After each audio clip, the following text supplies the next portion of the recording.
एक बार श्री नारद जी महाराज नारायण के चरणों में निवेदन करके, नारायण के दूसरे ही स्वरूप नारायण हैं, जो नर और नारायण तप कर रहे हैं, वही नर नारायण द्वापर युग में श्री कृष्ण और अर्जुन बन के पधारे। ऐसे नारायण के चरण में शरणापन्न होकर के नारद जी महाराज ने प्रश्न पूछा, महाराज आपके चरणों में मेरा एक निवेदन है। नारायण प्रियासाचा परा वैकुंठ वासिनी, महाराज जो वैकुंठ में निवास करने वाली भगवती लक्ष्मी है, वह स्वर्ग में भी वास करती है नारायण के सहित, और नारायण लक्ष्मी दोनों ही वैकुंठ के बाद में स्वर्ग लोक में वास करते हैं। इसके बाद भी क्या अपराध हुआ देवराज इंद्र से, जो कि एक ऐसा काल आया कि देवराज इंद्र के यहां से लक्ष्मी नारायण दोनों ही चले गए। दर दर की ठोकरें खाने लगा, भटकने लगा, छटपटाने लगा, रोने लगा, गिड़गिड़ाने लगा। ऐसा कौन सा अपराध हो गया? नारायण कहने लगे कि हे नारद, इस सुंदर प्रसंग को तुम सुनना चाहते हो तो मैं तुम्हें सुना रहा हूं, सावधान होकर के सुनो।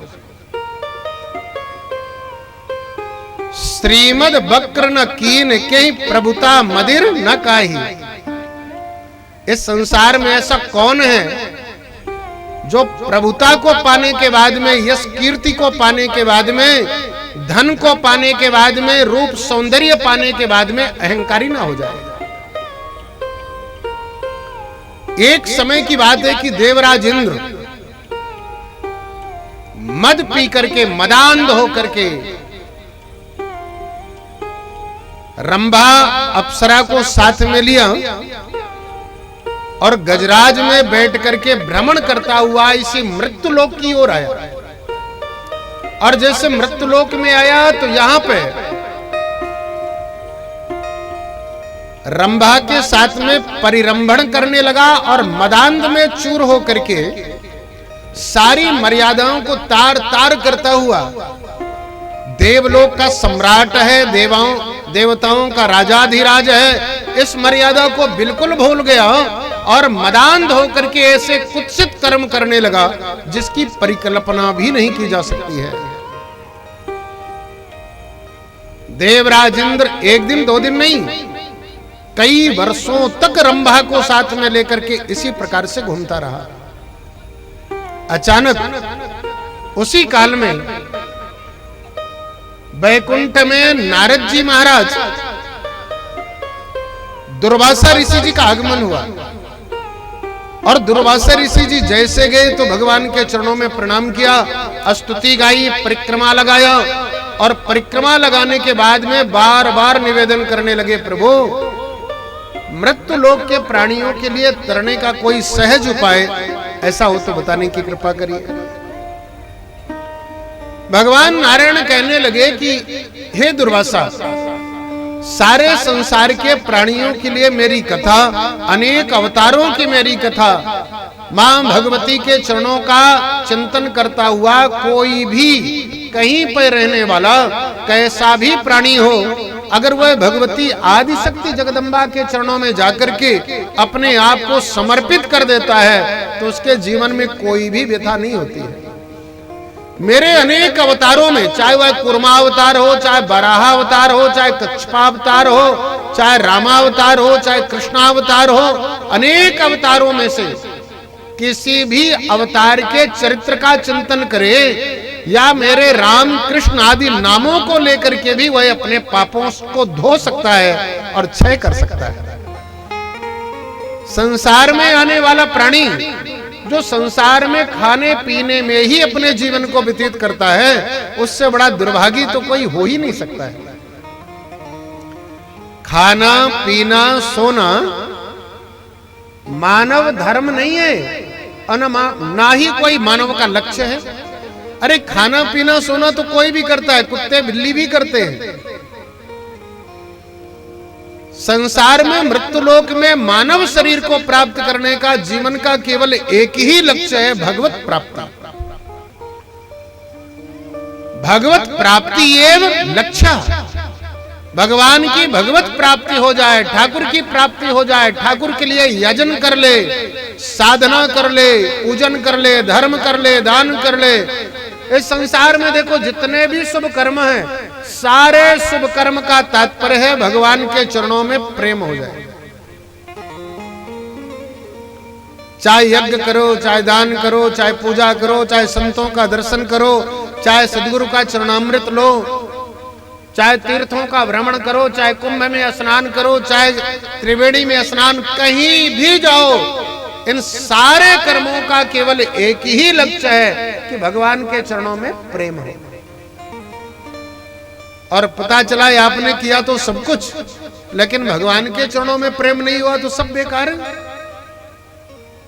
सारे दान कर दिए, पूजा कर दिए, धर्म कर दिए, लेकिन भगवान के चरणों में प्रेम नहीं हुआ, तो इसका मतलब है कि हमारा दान करना, धर्म करना, पूजा करना, यज्ञ करना, कहीं ना कहीं उसमें कोई गड़बड़ी हुई है। इसीलिए सदगुरु के चरणों में पहुंचने के बाद सदगुरु का चरणामृत पान करना, सदगुरु का ध्यान करना, सदगुरु के चरणों में बैठ करके जो सदगुरुदेव कहें उसको आत्मसात कर लेना, वही वेद वाक्य है। इसको ऐसा मान करके जो प्राणी करता है, तो निवेदन करूं अपने आप सहज में अकस्मात भगवान के चरणों में प्रेम हो जाता है। असज्जनः सज्जन संगी संघात करोति दोषाधमपि साध्यम, पुष्पाश्रयात संभ शिरोधिरूढ़ा पिपीलिका चुंबति चंद्रबिंबम। असज्जन भी अगर भगवान का साथ नहीं, असज्जनः सज्जन संगी संघात, भगवान के जो भक्त हैं उनका जो भक्त है उसका भी जो भक्त है, तीसरी पीढ़ी में भगवान के भक्त का भक्त, असज्जना संगी संघात, उस भक्त के भक्त का भी अगर कोई साथ कर ले तो उसे भी सद्गति प्राप्त हो जाती है और वह भी भगवान के सानिध्य में पहुंच जाता है। का भगवान के सानिध्य में अगर नहीं गया, भगवान का सानिध्य नहीं पाया, तो भक्त के भक्त का सानिध्य करने से क्या होगा? भगवान वेद व्यासी महाराज कहते हैं, पुष्पाश्रयात शंभु शिरोधिरूढ़ा पिपीलिका चुंबत चंद्रबिंबम। भगवान शंकर के माथे में एक चींटी को चढ़ना कितना कठिन का काम है, असंभव। एक चींटी तो बिल्कुल चढ़ी नहीं सकती है, लेकिन अगर वही चींटी पुष्प का आश्रय ले ले, पुष्प में जाकर बैठ जाए, तो कोई भगवान शंकर का भक्त संत, उसका भी भक्त कोई एक पुजारी या कि एक कोई माली उस पुष्प को तोड़ करके माली ले जाकर के भक्त को देगा, पुजारी को देगा, और वह पुजारी ले जाके भगवान शंकर पे चढ़ा देगा। वह छोटी सी चींटी भी शंकर के मस्तक में चढ़ जाती है।